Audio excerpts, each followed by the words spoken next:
Buenos días a todos. Bienvenidos a esta presentación de la Cátedra de Lingüística Computacional de UAM, Instituto General del Conocimiento. Vamos a empezar esta sesión. Voy a compartir pantalla, que yo creo que todo el mundo ya lo puede ver. Esta presentación de hoy básicamente es a hacer una presentación de los resultados del proyecto FinTest que se termina ahora en junio. He organizado la charla de la siguiente manera. Primero haré una pequeña presentación de lo que es el procesamiento de la narrativa financiera. Contaré brevemente los antecedentes de este proyecto. Luego veremos las distintas fases. Este es un proyecto sobre todo de creación de recursos y de herramientas, o sea que las dos primeras partes de la charla va a ser sobre la creación del corpus FinTest y las herramientas que hemos desarrollado, pero probablemente lo que más le guste a la gente son los resultados, es decir, los estudios lingüísticos que se han derivado de este proyecto y los experimentos que hemos hecho de PLN en estos tiempos, ¿no? En estos últimos años. Vamos a empezar hablando de qué es Financial Narrative Processing.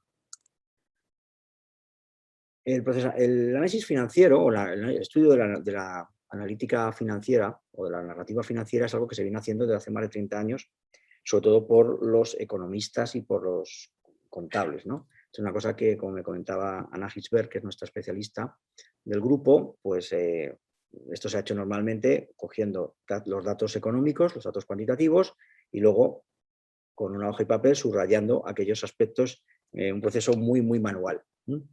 Desde hace ya unos 10, 15 años, afortunadamente han empezado a aparecer los datos financieros en formato digital, y esto es lo que ha permitido empezar con una nueva rama del PLN y de la inteligencia artificial, que es el procesamiento de estas narrativas financieras con técnicas de PLN. Y concretamente, pues tenemos varias áreas. Una área es la área de la minería de texto, también análisis de opinión y sentimientos, extracción de información, resumen automático, es decir, todo este tipo de ramas que son tareas que ya se aplican en otras áreas, en otros dominios, y que ahora se han empezado a utilizar para tratar y procesar grandes conjuntos de datos financieros en formato de texto electrónico. Eso es así, luego que es un campo muy reciente y que hasta el año 2018 no han empezado a darse evaluaciones competitivas, cuando las primeras evaluaciones competitivas, por ejemplo, de extracción de información son de los principios de los 90, ¿no? Es decir, que esto es una tarea bastante reciente. Lo organiza la Universidad de Lancaster y ahora mismo, por ejemplo, para este año hay 3 tareas importantes: la de resúmenes automáticos de la narrativa financiera, y resumir lo que dice el informe, identificación de las relaciones causales dentro de los documentos financieros, y por supuesto también otro tema es la extracción de estructura financiera dentro del documento. Vamos a hablar de todo esto a continuación, ¿vale? Bueno, básicamente aquí he cogido las ideas que aparecen en el workshop que organiza la Universidad de Lancaster. Lo importante es que este foro de investigadores y de prueba de modelos, pues básicamente lo que reúne es a toda la gente de procesamiento del lenguaje natural, de aprendizaje automático y de lingüística de corpus, para tratar cualquier aspecto de textos financieros y de procesamiento de esta narrativa. Y al mismo tiempo, últimamente, se está insistiendo mucho en el resumen automático, empezamos el año pasado, y también se ha abierto al multilingüismo. Vamos a hablar un poquito de los antecedentes del proyecto para entender la novedad de este proyecto en español. Como digo, como casi siempre, todo en PLN empieza primero en inglés. Es obvio porque primero fueron los que inventaron la informática y porque además la mayoría de la información está en inglés, o básicamente mucha información en inglés. Y además el inglés es el idioma de las finanzas, con lo cual, pues lógicamente donde hay más datos es en inglés. En Estados Unidos empezaron a usar la base de datos Edgar, que está organizada por el gobierno americano, que exige un formulario concretamente de 10 partes, en el que es un formulario muy estructurado donde todas las compañías están obligadas a rellenar, y además está en formato textual que se puede muy fácilmente procesar. Esto es en Estados Unidos, pero claro, en el resto del mundo, esta legislación de dar la información muy estructurada en 10 apartados y completamente procesable directamente desde la base de datos, pues no es así, incluidos en Reino Unido. Es decir, la legislación, por ejemplo, europea, lo único que te obliga es a publicar las cuentas anuales y luego tienes que hacer un informe, pero el informe no hay una estructura concreta, sino que está demasiado abierta. O sea, cada cual puede montar el informe de 10 páginas o de 300, que es algo que hemos visto precisamente en español. En los últimos años hay el intento de aplicar un formato para precisamente un estándar para hacer el informe, los informes económicos, que es este formato que veis aquí. El X es una organización y últimamente casi todo el mundo se está yendo, pero ahora mismo todavía no hay legislación para obligar a las empresas a seguir este formato y en cambio en Estados Unidos sí que existe. Claro, lógicamente los primeros repositorios de textos financieros están en inglés y el más grande que existe y que está disponible es el que recopiló en la Universidad de Lancaster entre los años 2014 y 2017, que lo hicieron público en 2019, aquí tenéis el enlace, y que, bueno, pues ha recurrido, aquí tenéis casi 1 giga de textos en formato texto plano, más de 15.000, casi 16.000 documentos, annual reports, y está llevado por 3 investigadores. El principal, el líder es Steve Young, que es un catedrático del Departamento de Contabilidad, que es un experto a nivel mundial y es el que ha liderado normalmente todas estas investigaciones, es el experto financiero. Paul Horizon, que es el director del UCREL, que es el centro dentro del departamento de informática que se carga con todas las cosas relacionadas con lingüística de corpus, y Mahmoud El-Hatz, que es la persona que realmente pues, ha llevado casi toda la carga del trabajo, ¿no? Se hicieron 2 propuestas de International Training Network en 2016 y 2017 que estaban lideradas por Lancaster, por Steve Young, y participaban ahí 9 organizaciones europeas. Entre ellas estaba el Instituto de General Conocimiento y la Universidad Autónoma. Nosotros fuimos invitados porque había personas que habían trabajado con Steve Young en el Departamento de Contabilidad de la Universidad Autónoma y también nosotros habíamos trabajado hace mucho tiempo en los años 94-95 con Lancaster, con la gente de UCREL. Este no tuvo éxito, no tuvimos éxito básicamente porque era el momento en el que se estaba discutiendo la salida del Brexit y yo creo que eso influyó mucho en que no lo concedieran. Y a partir de ese año, en 2018, el Hatch Horizon organizaron el primer Financial Narrative Processing Workshop y nosotros empezamos el proyecto FinTest. O sea que fue justamente de este primer intento de montar una red internacional empezamos a trabajar en este proyecto. Este equipo, el equipo del proyecto, es un equipo multidisciplinar que además viene de diferentes universidades y que además es multilingüe, ¿no? El equipo de investigación, como sabéis, en los proyectos nacionales solamente pueden ser miembros del equipo de investigación aquellos que son profesores permanentes en una institución española. En este caso estoy yo, Antonio Moreno, como IP por lingüística. Ana Gisbert también es de la UAM, está por el Departamento de Contabilidad y Finanzas de la Facultad de Económicas. José María Guirao Guías, que va de Informática, de Granada, y Chelo Vargas, que es del Departamento de Traducción de la Universidad de Alicante. O sea, estas son las personas, digamos, que están formalmente adscritas como miembros permanentes. Y en el equipo de trabajo están todos aquellos que no son investigadores españoles, como por ejemplo por Horizon, Mahmoud El-Hatz y Scott Payao, que son los 3 de Lancaster. Tenemos a Pablo Aya, que también ha participado, que como es del Instituto de General Conocimiento, pues él forma parte como miembro del equipo de trabajo. Y luego tenemos a José Antonio Jiménez Millán, que es profesor de informática de la Universidad de Cádiz, Jordi Porta, que es profesor también asociado de informática en la UAM, pero no es permanente.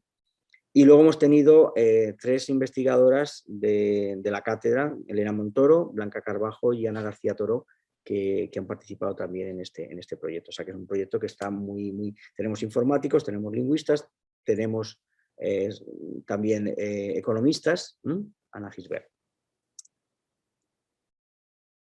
Vamos a empezar como es un proyecto de creación de recursos y de creación de herramientas y luego estudios lingüísticos a partir de ahí, vamos a empezar primero con lo que fue la creación del corpus FinTest.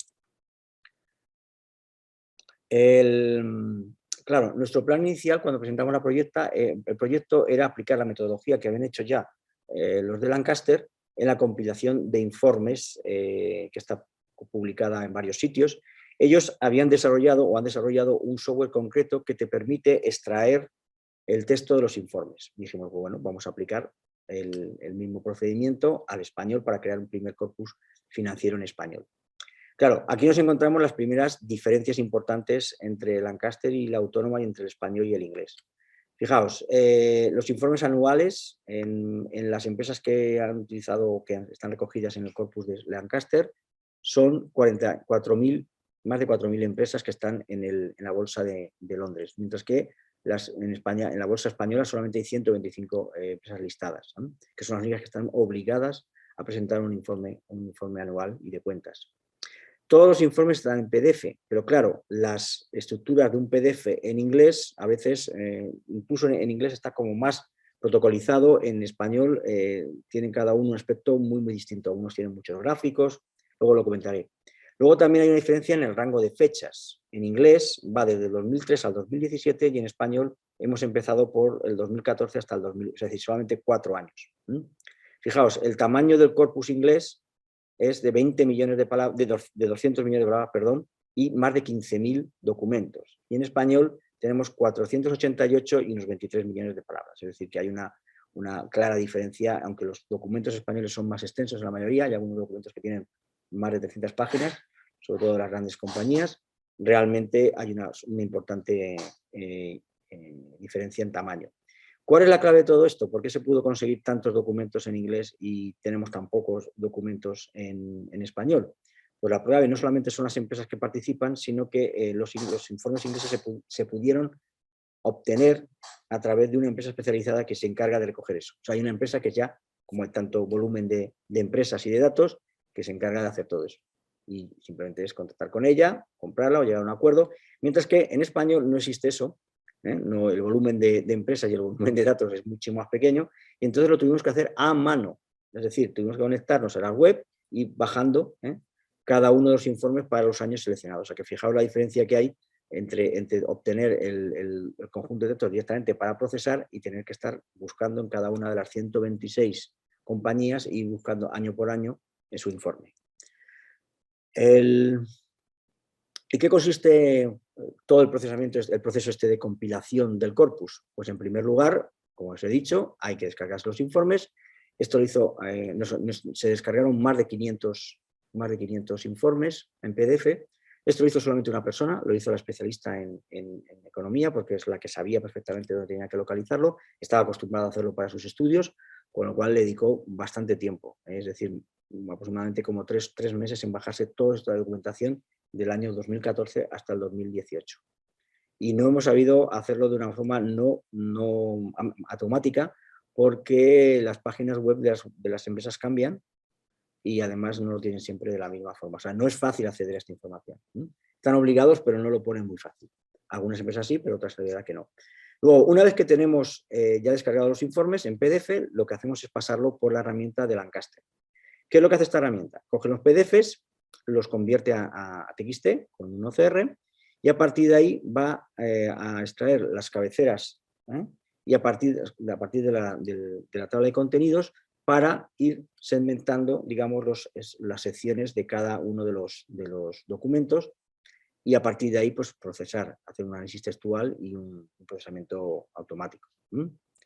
Bien, ¿qué es lo que ha pasado en español? ¿Vale? Aquí os he contado un poco el procedimiento. El método de Lancaster consiste en ir a localizar la página de contenidos. ¿Cómo? Pues porque sabemos que tiene en el texto, como está ya escaneado y está procesado por OCR, tiene algo así como índice, página de contenidos. O sea, tenemos que hacer una serie de palabras que te indican cuál es dónde puede estar la página.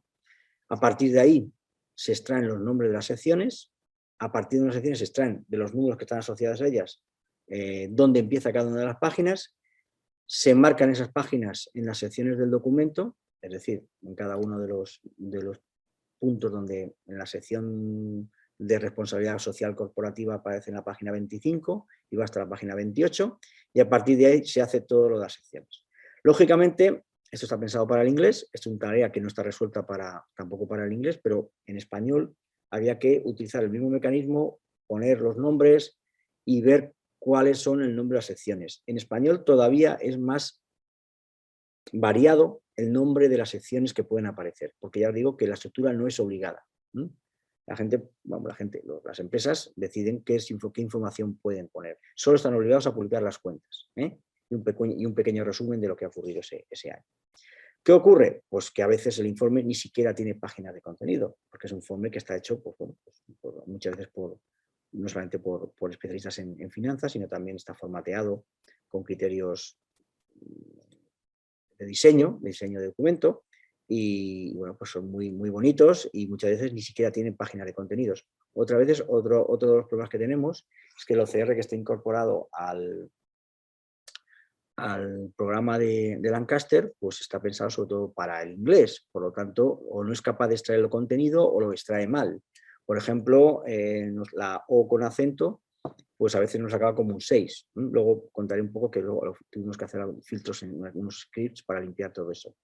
A veces la página ocupa la página de contenido pues está en varias, es un folleto muy bonito que tiene varias páginas, o no tiene los números de las secciones, en fin, todo esto complica muchísimo el procesamiento y el uso de esta herramienta.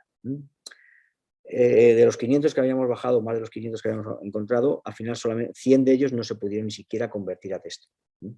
¿Qué hicimos con los 388 que sí que se convirtieron a texto? Pues a empezar ahí, los empezamos a limpiar, nos olvidamos de las secciones y hemos trabajado con los textos limpiándolos directamente.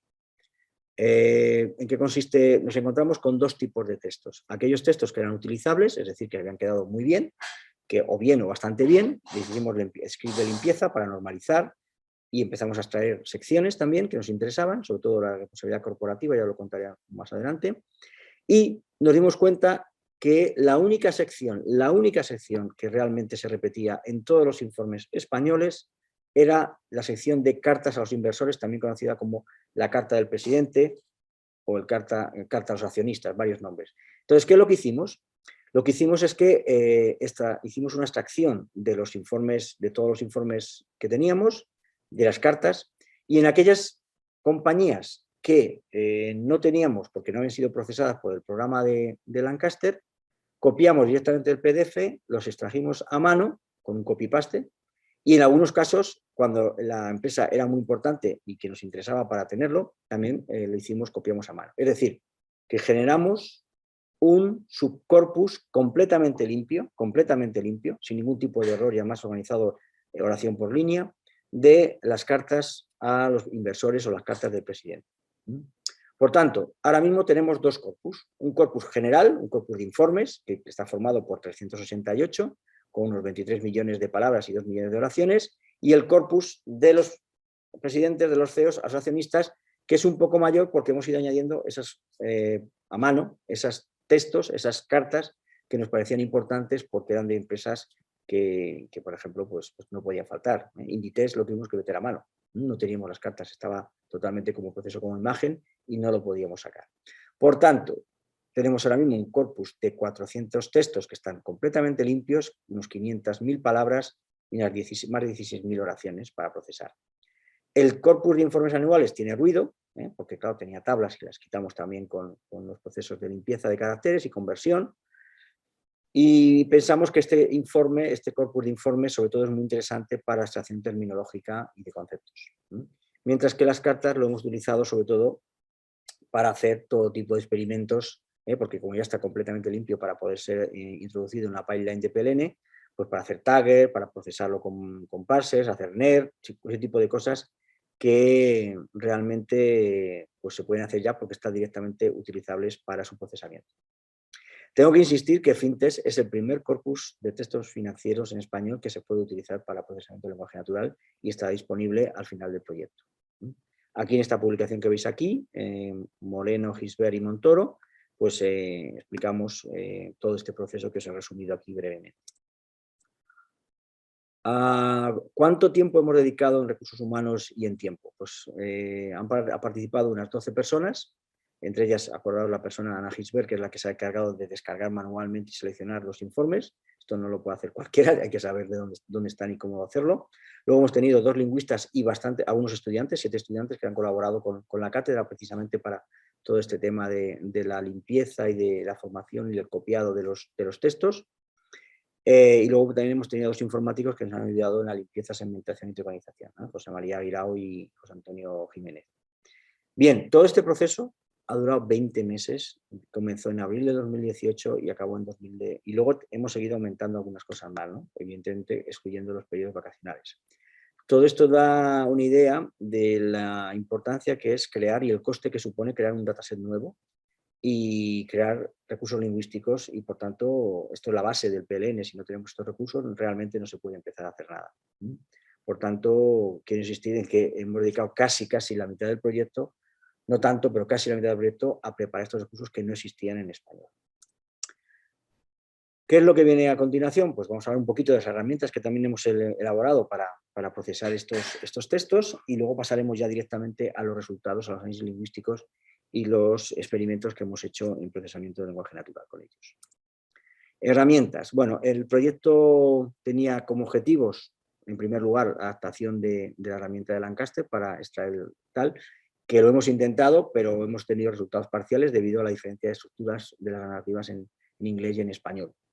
También hemos integrado GramPal dentro de una herramienta de Lancaster de procesamiento de corpus, desarrollada por Rayson, y estamos desarrollando ahora mismo una versión de GramPal dentro del formato de Stanza, que estará disponible probablemente en septiembre o después.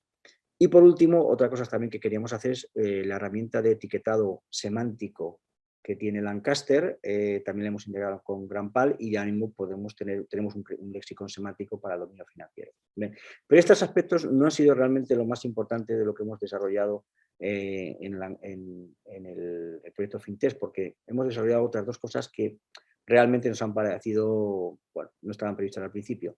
La primera de ellas es una herramienta para consultar el corpus. Esta herramienta está aquí accesible, la podéis ver en este enlace que tenéis aquí. Esta página, esto lo voy a subir a internet para que la gente que lo quiera lo pueda consultar perfectamente. Esto está disponible. Esta herramienta de consulta está inspirada en la versión de un proyecto anterior que se llama Multimédica, muy parecido a esto. La idea es que se puedan consultar por una parte el subcorpus de informes y el subcorpus de cartas, de manera que no se mezclen. También podemos hacer una consulta por términos seleccionados que hemos ido preparando. Va a incluir un extractor automático de términos financieros, que es un prototipo que ahora os contaré al final que va bastante bien y esperamos tenerlo al final de junio. Y sobre todo es una herramienta que está pensada sobre todo para el uso de lingüistas y traductores y personas que trabajen para análisis de los textos, más que para el procesamiento informático. Aunque hemos utilizado herramientas de aprendizaje automático para hacer alguna de las cosas, como por ejemplo el extractor automático. Esta es la pinta que tiene la herramienta, que ahora mismo ya está disponible.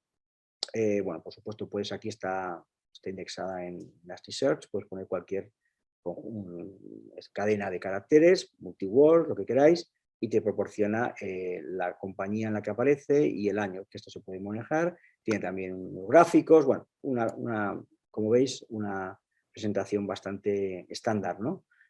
Aquí estará también el extractor de términos. Puedes consultar la lista de nuestros términos financieros que simplemente con hacer un auto relleno se van saliendo los que hay. Y aquí tenemos los 2 corpus con sus datos cuantitativos. La otra cuestión que hemos desarrollado ha sido un generador automático de corpus a partir de artículos de la Wikipedia. Esta idea no estaba originariamente prevista en la memoria del proyecto, pero resultó que se nos hizo necesaria, porque queríamos utilizar, crear algún corpus financiero. Como no existía ningún corpus financiero, queríamos tener un corpus por lo menos que permitiera comparar los informes que nosotros teníamos con un corpus para ver cuáles son diferentes, sobre todo para la parte terminológica. Entonces nos inspiramos en la herramienta de Marco Baroni, que se llama Bootcat, que a lo mejor algunos lo conocéis, que permite construir un corpus ad hoc para un dominio específico. ¿En qué funciona? Pues se basa en semillas, es decir, en una serie de palabras que tú quieres que vaya a buscar en el texto o en la página web. En este caso nosotros lo hacemos directamente sobre los artículos de la Wikipedia. Y bueno, pues buscando ahí, puedes buscar no solamente por palabras, sino que puedes buscar también que esas semillas estén en las categorías que pone la Wikipedia. Lo hemos hecho bilingüe, en inglés y en español, para, ya que teníamos la posibilidad, pues poder hacer un corpus comparable a través de los enlaces que tiene la propia Wikipedia. Si tú, por ejemplo, tienes una selección y te has descargado unos textos en inglés, pues puedes hacer que los equivalentes que tengan enlace, pues te los descargues. Hay diferentes opciones de descarga, todo está en TXT, pero obviamente puedes tenerlos todos en un único fichero, puedes tener los nombres de los artículos, puedes tener también metadatos o simplemente puedes eliminar todo esto para procesar y generar directamente un corpus pensado para hacer comparaciones. Está sobre todo pensada para lingüistas y para traductores, te permite crear un corpus no solamente de economía, sino de cualquier cosa que se te ocurra en la Wikipedia. Y luego ese texto que está en TXT se puede incorporar y se puede usar fácilmente en cualquier herramienta de gestión de corpus que dispongáis, ¿no? Este es el aspecto que tiene el programa, que básicamente, como veis, es escribir aquí la lista de semillas. Nosotros lo hemos utilizado sobre todo para generar nuestro corpus de textos financieros y económicos. Nos han salido como más de 3.500 artículos en la Wikipedia en español que están clasificados dentro de sus categorías, tienen palabras que son del entorno financiero. Es decir, que estamos seguros de que nos hemos bajado casi toda la información que hay sobre finanzas y sobre economía en la Wikipedia en español. Aquí veis que se puede buscar en el texto, en el cuerpo del texto, por las categorías y por otra serie de cuestiones, ¿vale?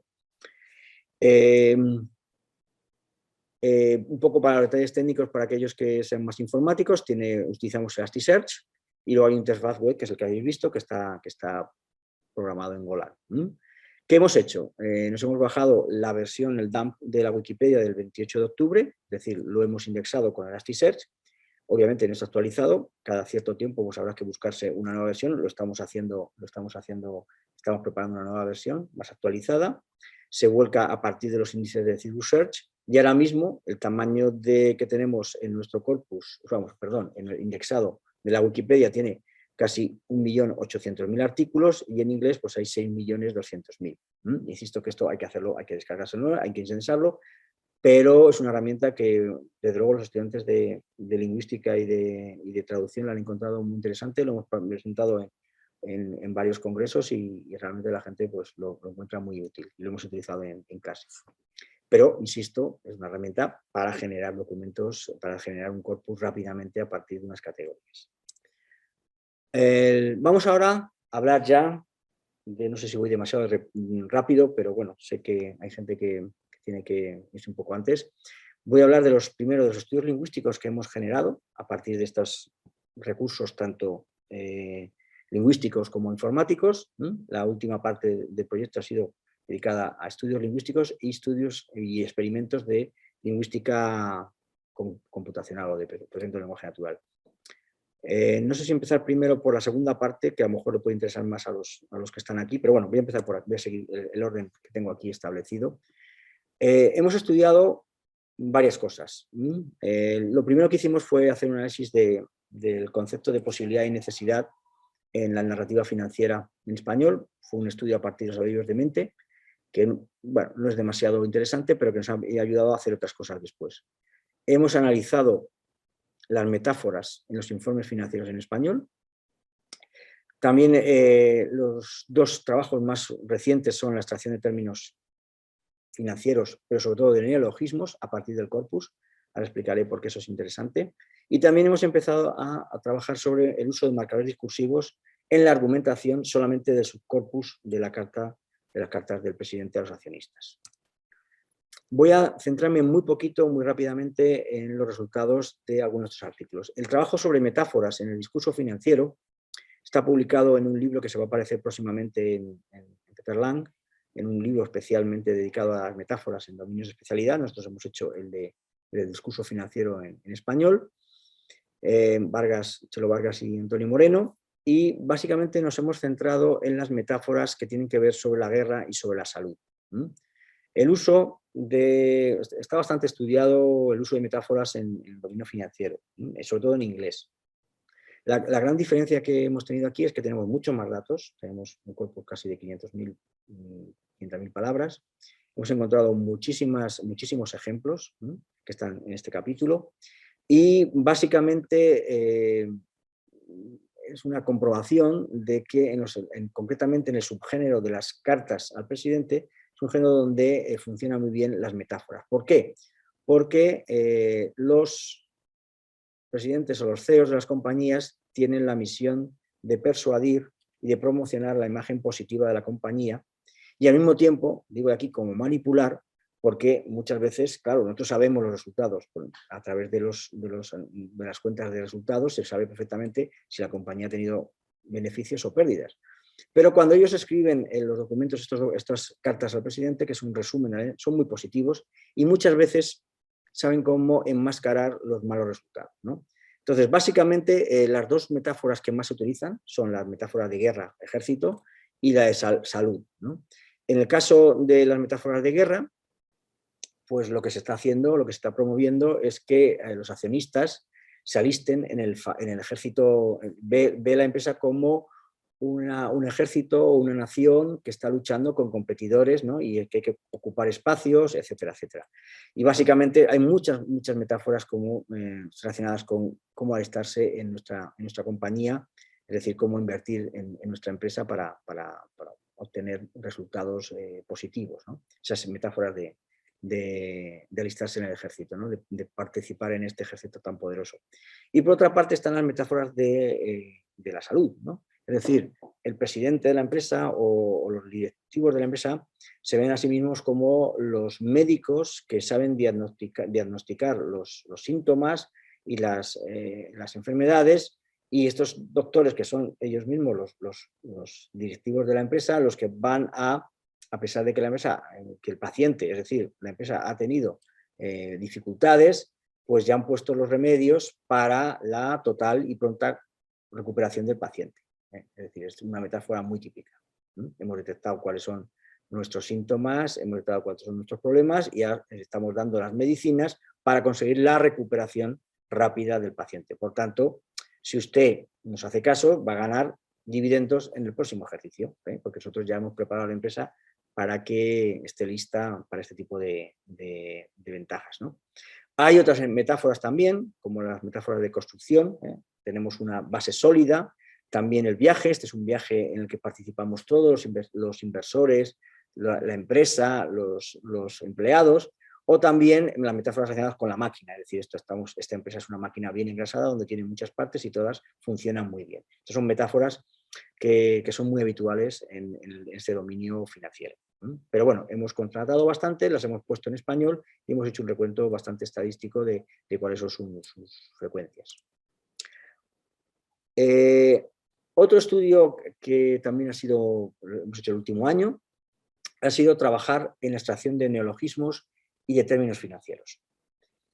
Yo quiero insistir un poco en la importancia de reconocer nuevos términos, porque lógicamente los términos financieros hay diccionarios, hay muchos diccionarios de términos y algunos de ellos, precisamente la profesora Vargas ha participado en ellos y tenemos acceso a esos diccionarios.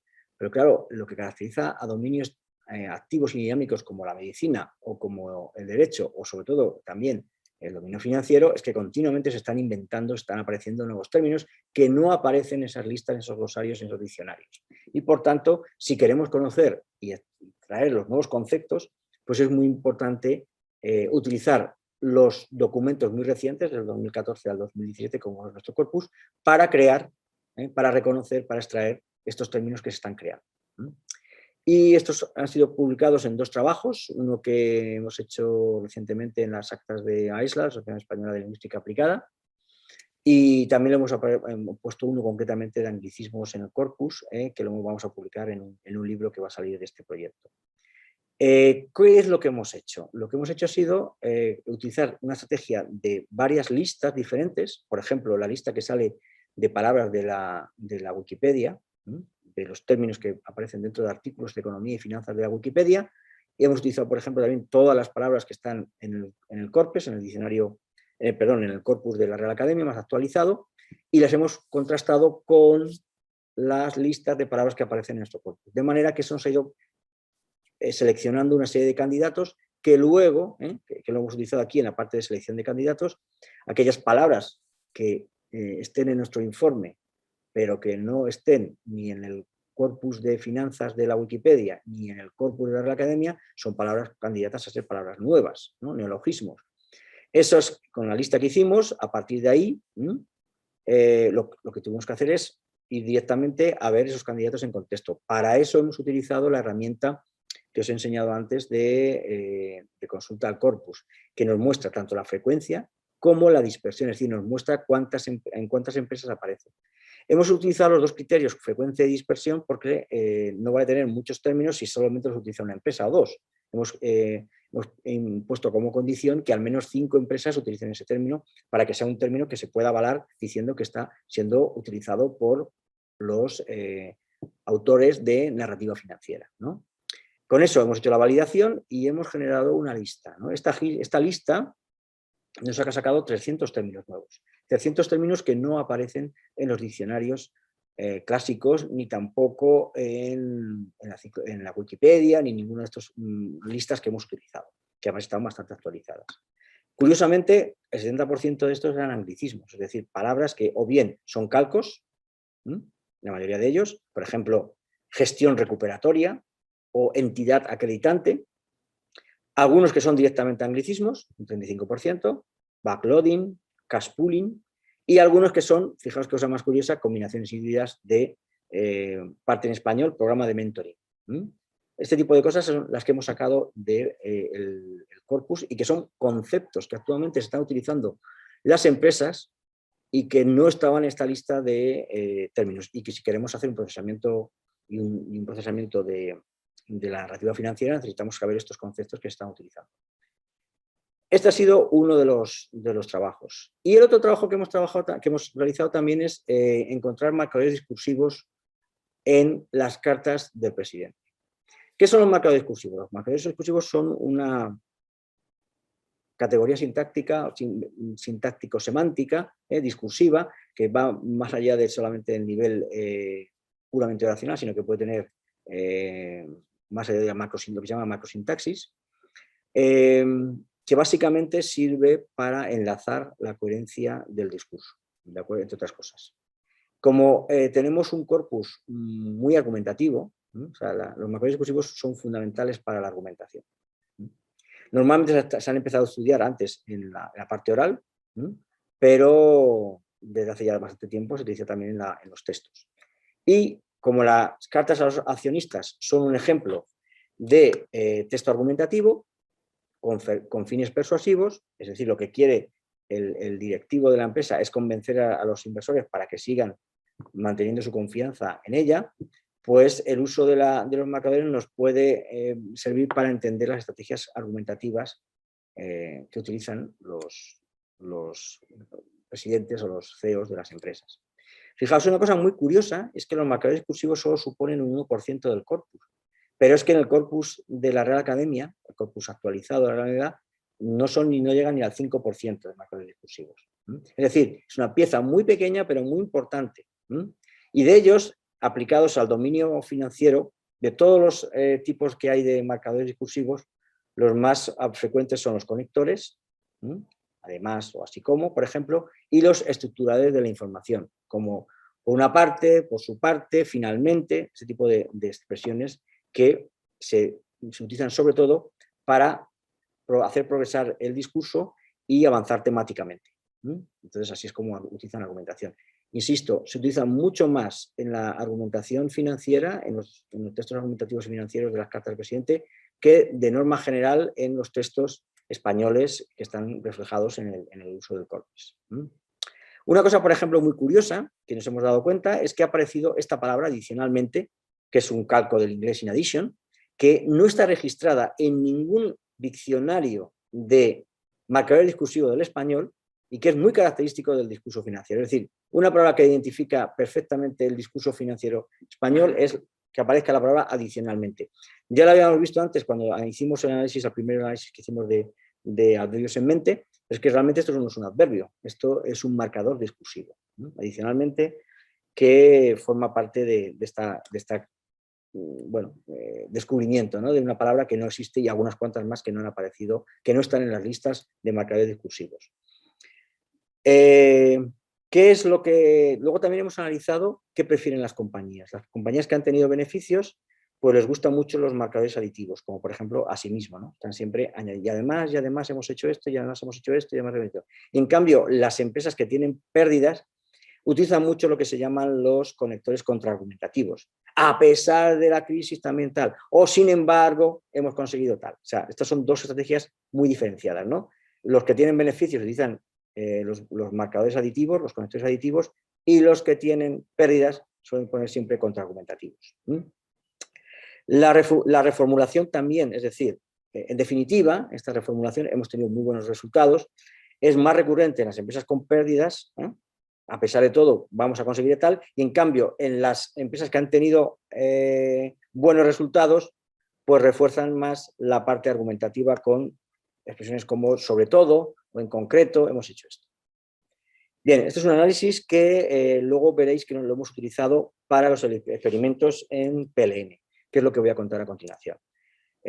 Una vez que tenemos ya el corpus y una vez que tenemos ciertos conocimientos acerca de los términos financieros, marcadores discursivos, hemos utilizado estos datos para hacer aplicaciones, hacer algunos experimentos de PLN con fintechs.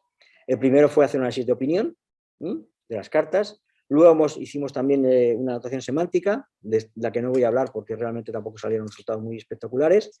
Luego voy a hablar de la clasificación automática, a ver si hemos entregado un clasificador automático con varios modelos de ganadores y perdedores para ver si es capaz de distinguir las empresas que tenían pérdidas de las que tenían ganancias. Y lo último que estamos haciendo y que estamos muy entusiasmados porque nos ha dado unos resultados iniciales muy buenos es un extractor automático de términos financieros y un reconocedor de marcadores discursivos a partir de estos informes, a partir de estos conocimientos que hemos adquirido en análisis lingüístico. Bueno, vamos a empezar con cómo aplicamos sistemas de análisis de opinión a las cartas del presidente. Esto está publicado en una conferencia que dimos en Turku, en Finlandia, en el segundo workshop de narrativa financiera. Ahí participamos, bueno, pues incluso también participó Marta Guerrero del instituto. ¿Qué es lo que queríamos comprobar aquí? Pues queríamos ver cómo afectan los resultados de una compañía. Como sabemos, tenemos la ventaja de que sabemos cuáles son, la ventaja objetiva de saber cuáles son las empresas que han tenido beneficios y cuáles son las empresas que han tenido pérdidas. Es decir, no tenemos que, es totalmente objetivo. Podemos clasificar automáticamente, saber cuáles son, tenemos ya hecho el gol estándar, ya sabemos cuáles son las empresas que tienen beneficios y ya sabemos cuáles son las que han tenido pérdidas. Entonces vamos a ver cómo responden los sistemas de análisis de opinión a si son capaces de detectar las oraciones que son positivas y las oraciones que tienen tono negativo. Teníamos una hipótesis que estaba fundamentada en los estudios financieros previos, los estudios que llevan haciendo desde hace 20 o 30 años en contabilidad y en análisis financiero, y es que lo que se llama el efecto Poliana, es decir, el efecto en el que los CEOs, los directivos de las empresas, siempre tienen una tendencia a hablar positivamente, incluso aunque hayan tenido pérdidas, ¿no? Y queríamos comprobarlo. ¿Qué es lo que hicimos? Hicimos un gol estándar con oraciones extraídas aleatoriamente del corpus de oraciones del corpus de cartas del presidente y hicimos un análisis, lo hicimos dos lingüistas, desde la perspectiva del inversor. ¿Y esto qué tiene que ver? Que esto es importante, no de la perspectiva del lingüista o del análisis puramente lingüístico, sino de la perspectiva del inversor. Pusimos como neutro aquellas oraciones que no tuvieran ningún tipo de juicio de valor o que las expresiones positivas y negativas estuvieran equilibradas. Eran positivos aquellos mensajes que estén basados en hechos reales económicos, es decir, que cuando yo digo que hemos tenido beneficios, realmente hemos tenido beneficios. Y en la parte negativa eran todas aquellas noticias, todas aquellas oraciones que dieran malas noticias, o cuidado, expresiones positivas que en realidad están enmascarando malos resultados. Por ejemplo, si yo digo nuestros beneficios, hemos vendido más, pues puedes que hayas vendido más, pero si has tenido más gastos, pues también has tenido pérdidas. Pero si insisto solamente en decir lo que hemos hecho mejor, pero que realmente no das toda la información, estás enmascarando los malos resultados. Eso lo tuvimos en cuenta, ¿vale? Lógicamente, los anotadores éramos lingüistas, Marta Guerrero y yo, y no teníamos tanta conocimiento de todos estos detalles, ¿no? De hecho, coincidimos en el 82%, solamente el 82% de las oraciones de empresas con beneficios, pero en cambio en las empresas con pérdidas teníamos nuestras dudas. Es decir, esto es como el VAR, ¿no? que muchas veces pues, hay cuestiones que son complicadas de decidir. Y está claro que decidir que una empresa ha tenido pérdidas a partir de una oración no es sencillo. ¿Qué fue lo que hicimos? Pues bueno, como tenemos nuestra experta financiera, ella fue la que se encargó de hacer de juez, de approver, y entonces decidió, con su conocimiento de la empresa y conocimiento de las finanzas, pues hacer al final un gold standard que realmente reflejara nuestro sistema de anotación, ¿no? Bueno, pues con este gold standard lo que hicimos fue analizar las tres sistemas, las cartas del presidente con 3 sistemas automáticos. Para tener una idea de cómo iba la distribución de positivos y negativos, utilizamos el gold standard del Intertask, que es una competición que realiza la Sociedad Española de Procesamiento del Lenguaje Natural sobre Twitter. Y lo comparamos con el gold standard que teníamos. Si os dais cuenta, en el gold standard, en la gold standard que tenemos de narrativas financieras, el 70% de la información es positiva, de las oraciones que hay ahí. Mientras que en el corpus de Twitter, pues es un 50%, también tiende a la positivo, pero fijaos, aquí que poquito, un 8% de negativas y en cambio un 40% de opiniones negativas en Twitter. Es decir, que hay una gran diferencia entre la distribución de la opinión en los textos de Twitter frente a la distribución de la opinión en las narrativas financieras basándonos en los gold standard que hemos desarrollado, ¿vale? Como los modelos los sistemas que vamos a hablar, que utilizamos están basados sobre todo para analizar Twitter, vamos a ver qué tal se adaptan al procesamiento de estas oraciones que hemos tomado directamente de las cartas del presidente. Bien, cogimos 3 sistemas, el de Microsoft, Azure, el de IBM y uno desarrollado por nosotros y el instituto. Los dos primeros están basados en el aprendizaje automático. El de Azure utiliza redes neuronales y word embeddings. El de IBM utiliza aprendizaje automático, pero no está ajustado no tiene un dominio financiero en español. Y el que nosotros desarrollamos pues está basado en el lexicon de polaridad y en reglas, ¿no? Pero no tenía un lexicón específico de dominio financiero, es decir, que ninguno estaba realmente jugando con cartas marcadas porque nadie estaba realmente especializado en el dominio financiero. Aquí tenemos cómo era la distribución en el gold standard y aquí vemos los resultados. Si nos fijamos, por ejemplo, en la accuracy, Azure es el que tiene mejor resultado. ¿Por qué? Porque tiene un sesgo clarísimo hacia lo positivo. El de Watson, el sesgo suyo es hacia considerarlo todo neutral. Y el nuestro, pues tenía un poco más de equilibrio. Pero evidentemente el que ha sacado mejor información, básicamente porque es que apostaba por todo lo positivo y como había muchos más positivos, pues ha sido el programa de Azure. Pero, sinceramente, no podemos estar muy contentos con los resultados, porque sí que es verdad que los 3 han tenido buena precisión con las oraciones positivas, pero ninguno de los 3 ha tenido resultados aceptables con las oraciones negativas. Es decir, no son capaces de detectar pues, la información negativa o el enmascaramiento de la información. Azure gana por ese sesgo hacia lo positivo. Esto confirma lo que decíamos al principio del efecto Poliana, que ya se había dicho anteriormente desde hace 20-30 años por los analistas financieros. Y otra cosa también interesante es que los resultados de FinTest sobre el texto, sobre las cartas del presidente, pues son bastante parecidos a los resultados que se obtuvieron con los mensajes en Twitter en la competición de Intertask. Es decir, estamos moviéndonos en una frecuencia, en una F1 entre 0,48 y 0,54, que no es muy buena, y una accuracy entre el 0,43 y el 0,70. Es decir, que todavía hay mucho que mejorar en el análisis de sentimiento, tanto en Twitter como en las cartas de presidentes, en el dominio financiero.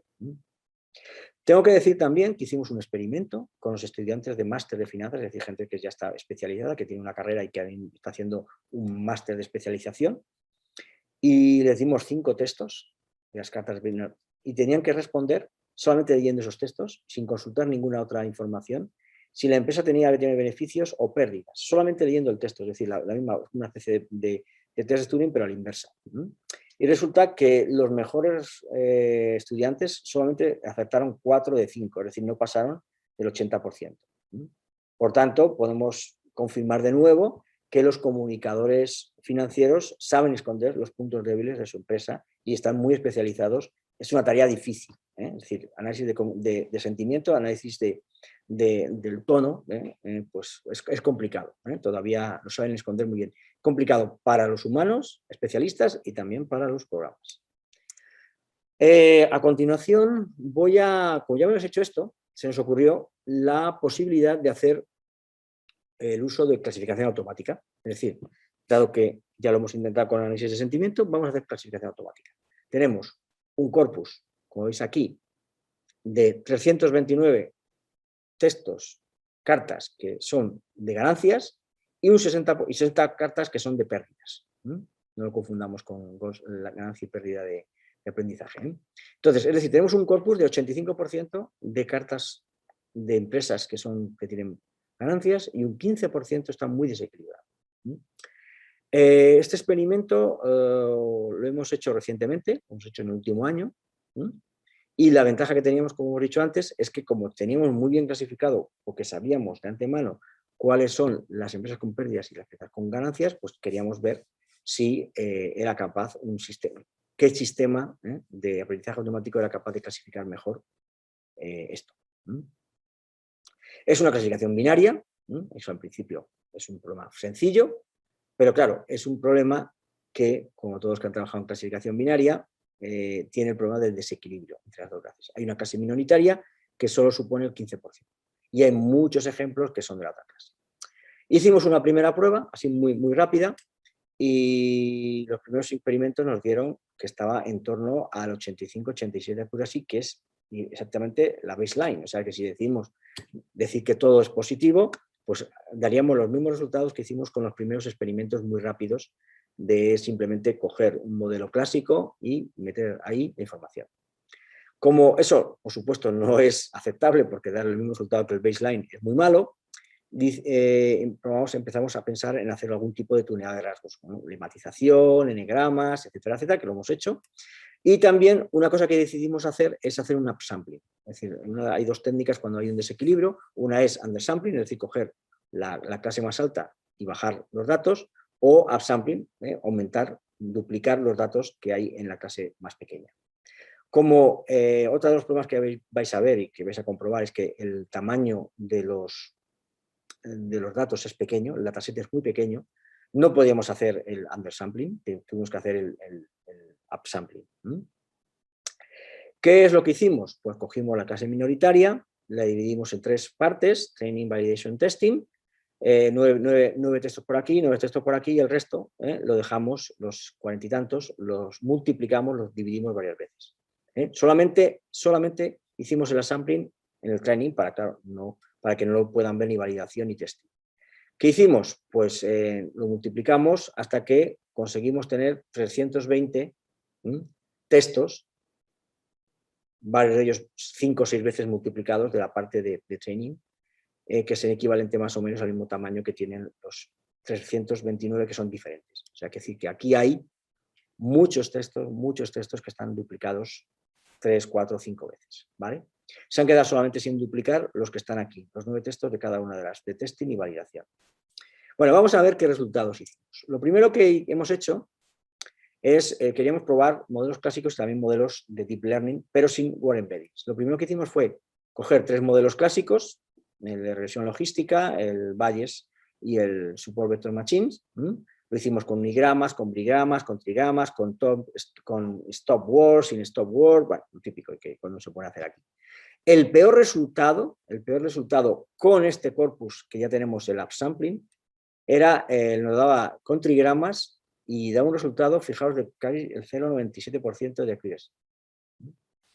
Y con algunos de ellos obtuvimos bingo completo. Con los SVM obtuvimos el máximo, ¿no? Y también con Logistic Regression. Es decir, que utilizando bigramas y con el upsampling, el clasificador pues era capaz de dar el mejor resultado posible. Vuelvo a insistir, upsampling. Pero cogimos esos mismos upsampling, esos mismos datos y los aplicamos a Deep Learning. Utilizamos todos estos modelos que conocéis y nos salió el peor resultado, upsampling sin word embedding, sin ningún elemento preentrenado. Nos dio un resultado muy bajo, de 54, de accuracy de 54, y el mejor se quedó en 0,94, es decir, por debajo del peor de los métodos clásicos, Naive Bayes. Con veis aquí, una media mediana, pues en torno al, no llegaba ni siquiera al 90, ¿vale? ¿Qué podemos concluir de todo esto? Pues podemos concluir que los métodos clásicos, en este caso, en este problema concreto, han superado a los modelos neuronales, probablemente debido, por supuesto, a la sampling, pero también debido a que no solamente estaban muy desequilibradas las clases, que las mejoramos con el sampling, sino que además había pocos datos. Y yo creo que a los modelos neuronales esto les afecta mucho más que a los modelos clásicos. No nos quedamos contentos y entonces decidimos probar Deep Learning con word embeddings y modelos preentrenados.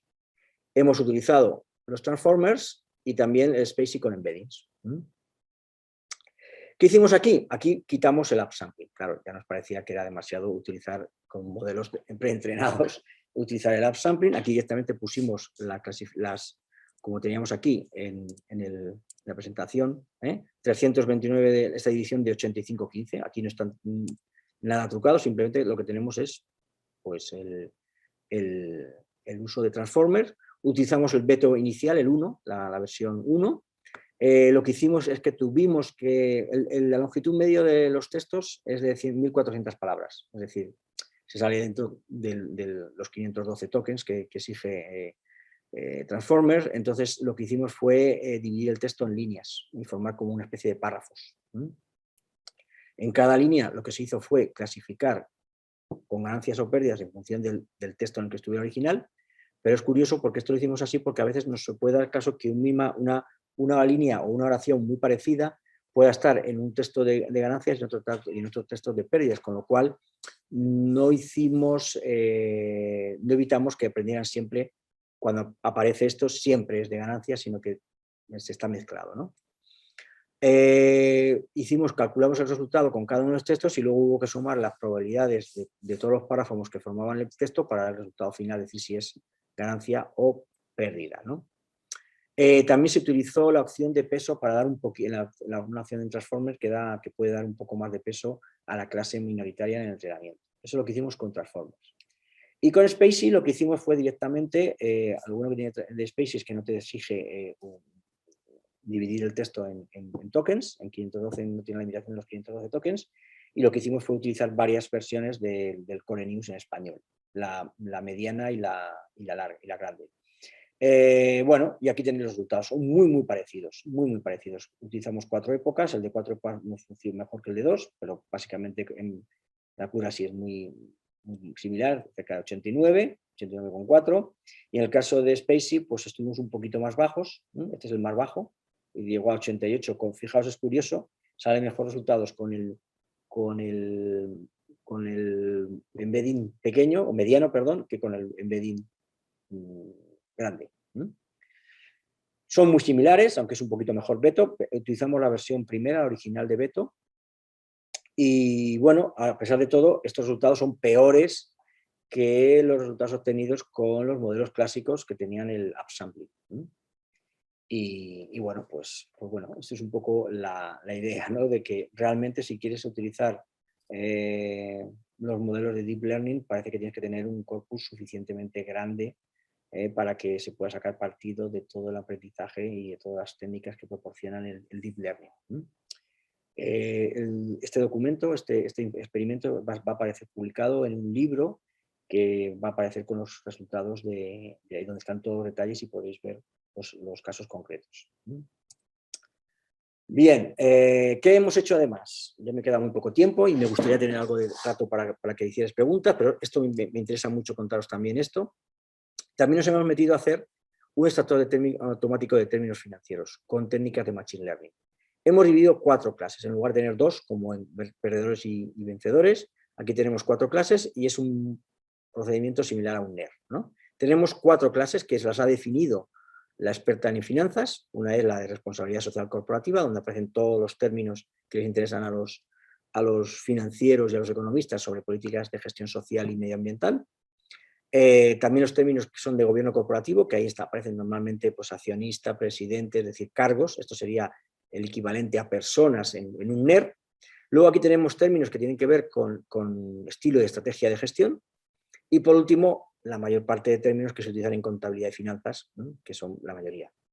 Esta es la clase más grande en número de términos. Lo que hemos hecho ha sido hacer 3 fases de anotación. Utilizamos Docano, que es un sistema gratuito muy sencillo. Hemos cogido 10.000 oraciones aleatorias del corpus de informes, 10.000, todas ellas que estuvieran bien informadas, o sea que no tuvieran ningún tipo de error ni problema.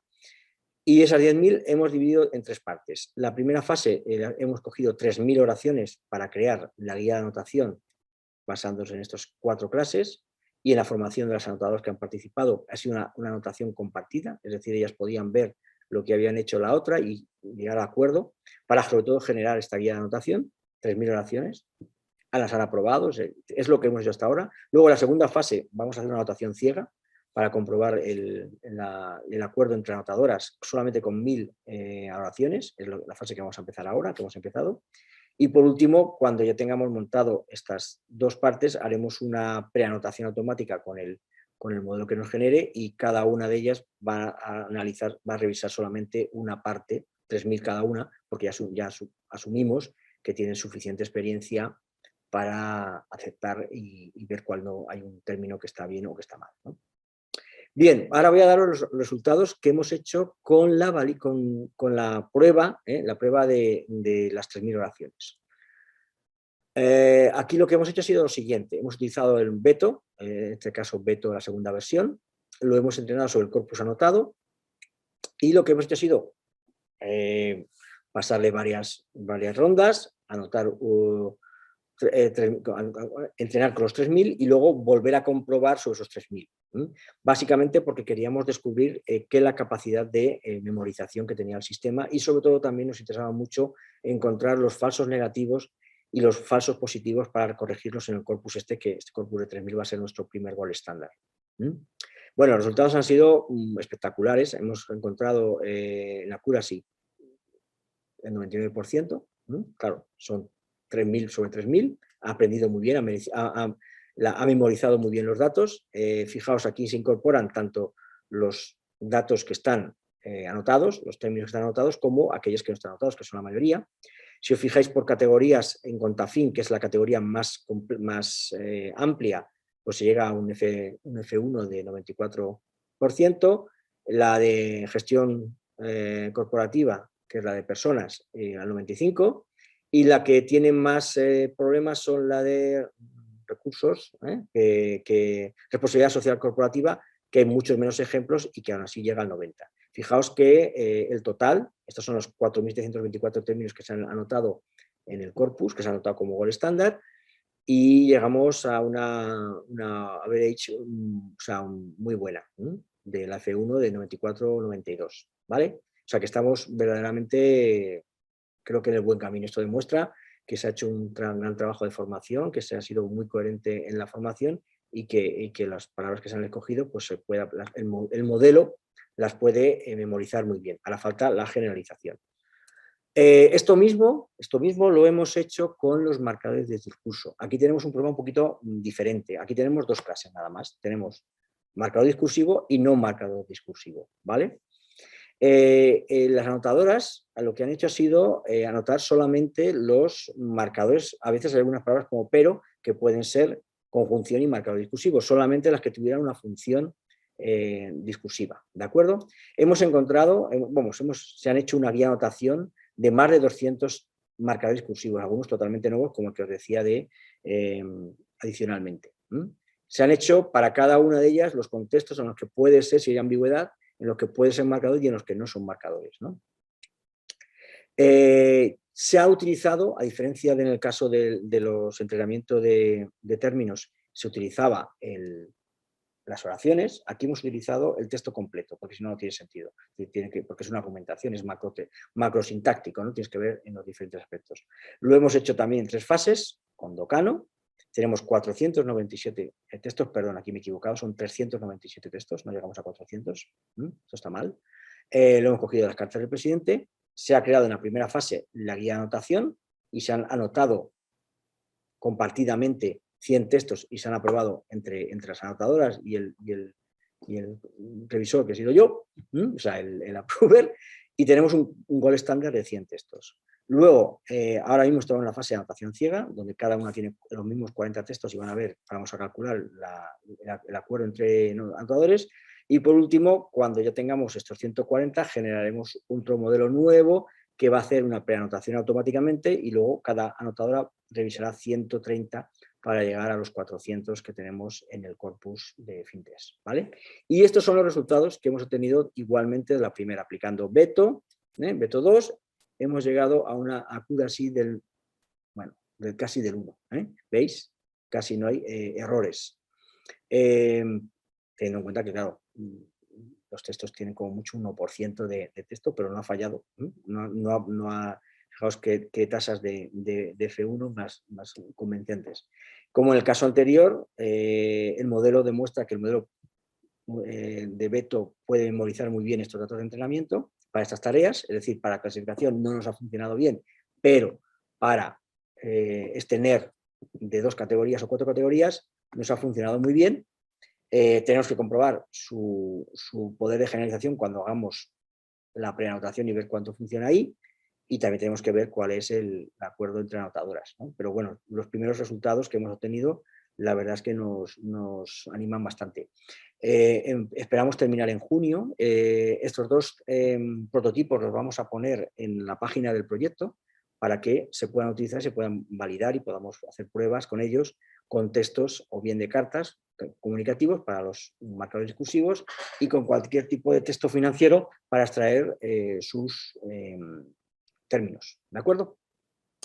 Bueno, yo creo que voy a terminar ya. Lo único que tengo que decir, ya estamos casi en la hora, es que hemos preparado otro resultado del proyecto, ha sido la publicación de un libro, que lo entregamos el 18 de mayo. Lo va a publicar Tinalo Blanch, que es una de las editoriales de más prestigio en España, de académico, dentro de la colección de tecnología, traducción y cultura.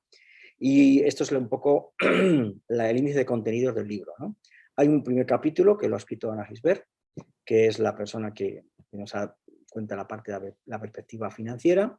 Luego tenemos un capítulo interesantísimo que es un resumen de los 3 años de los workshops de Financial Narrative Processing, que está escrito por Mahmoud El-Hatch y otras 10 personas, es decir, todas las personas, es un resumen del estado de la cuestión de esos 3 workshops y además, sobre todo para inglés, nos da una perspectiva de lo que se ha conseguido hasta ahora. Luego tenemos 2 capítulos en los que hemos mencionado antes de terminología y de marcadores discursivos.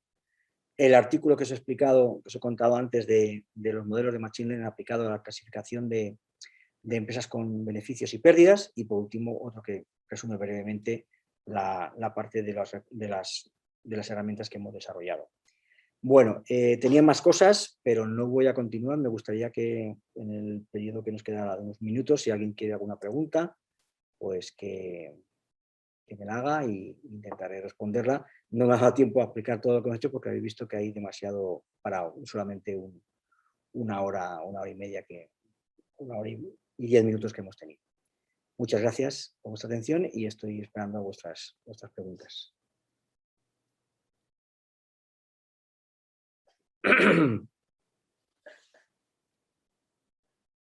Me he quedado sin habla, ¿eh? No tengo aquí ningún vaso de agua. No sé si alguien quiere hacer alguna pregunta. No es precisamente una pregunta, pero es un comentario que me parece súper interesante y creo que es un dominio que no estaba muy en las líneas de NLP, digamos, clásicas, y biomedicina, si otras líneas, y creo que es un dominio que tiene muchas oportunidades, que está muy poco explorado, y me parece muy interesante que por lo menos haya esta iniciativa y que se parte ya de recursos y herramientas y nada, muchas gracias por la charla, muy interesante. Muchas gracias, Doa. Sí, yo creo que lo que intento un poco demostrar aquí es ver que es un dominio totalmente reciente, no solamente en español, que creo que ha sido el primer proyecto y el primer conjunto de recursos, sino también en inglés. O sea, que en inglés los bolsos han empezado hace 3 años. Es decir, que es una rama con mucho futuro, y sobre todo esto se puede producir porque contamos con muchos textos ya en formato electrónico. Ese es un poco el tema. Los analistas financieros desde hace 30 años llevan haciendo esto, pero llevan haciendo sobre los informes en papel. También un poco que he querido contar la gran diferencia que hay entre el inglés y el español. Aparte de que hay muchas más compañías, las formas de acceder a esos documentos son mucho más sencillas. Generar este corpus y seguir aumentando el corpus nos va a llevar, lógicamente, un tiempo. Y hemos visto también, al hablar de las técnicas de clasificación, que hacen falta más textos. Que muchas de las técnicas que hay, por ejemplo, de clasificación, no funcionan bien porque no hay suficientes textos. Es algo, por ejemplo, que ya me comentaron en Turku, cuando hicimos la presentación del análisis de opinión. Dijeron, es que necesitas por lo menos 1000 textos, gente que había trabajado en inglés, ¿no? Entonces, ¿qué vamos a hacer? Pues tendremos que seguir aumentando el recurso va a estar disponible, es decir, que cuando esté publicado y terminado el proyecto lo haremos, y seguramente, no solamente eso, sino que lo vamos a utilizar en las competiciones. Yo formo parte de los workshops del Financial Narrative Processing, y en los próximos años, en el año 2022 y los siguientes, vamos a utilizar estos textos para las competiciones, para alguna tarea de las competiciones.